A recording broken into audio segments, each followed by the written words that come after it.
Good morning, students. It is August 29th. I just wanted to send you a YouTube out and remind you that all of your assignments in your class are due Sunday night before 10 p.m. Hope that you're all adjusting well to the online environment. As I mentioned the other day, make sure that you keep up with the work. There's a lot to do. And remember, Dr. Griffin is here to help you succeed. So just want you to all remember that. If you have any questions, please give me a call at my office or send me an email. But the class will continue to accelerate as we go more and more into the semester. So I hope that you're enjoying the course. I hope that you've got your Connect code all ready to go.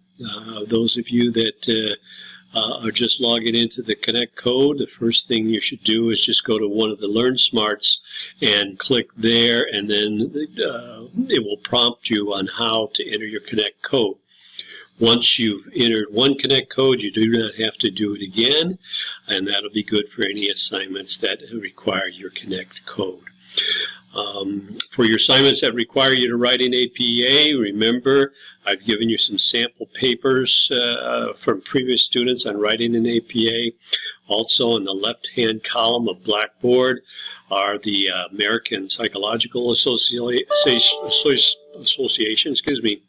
that can give you directions on how to prepare papers in APA, along with the Purdue OWL site as well. They're both tabs on your left side, so make sure that you view those tabs when you're preparing any assignments that I've given you that require APA.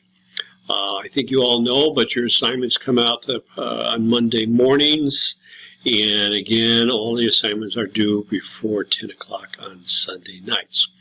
I try to send you a message, email, or YouTube in the middle of the week, Wednesday, another one on Friday, sometimes on Saturday, to remind you of all of your assignments, because I want you to keep up with your assignments, including Learn Smarts. Again, Learn Smarts, as I've mentioned before, are like study guides for you. Make sure you're doing those before any homework assignments that pertain to some of the chapters, or particularly any quizzes, and also any exams. You can do the Learn Smarts as many times as you like. You only get credit one time, but if you do the Learn Smarts for quizzes, complete the Learn Smarts first, then go do the quiz. And when you prepare for an exam, it's a good idea to go back and review your Learn Smarts before you take an exam. So if there's any questions, again, that I can answer for you, please let me know. Again, Dr. Griffin is here to help you succeed, and I hope you're enjoying the course. Thank you, and I'll be in touch.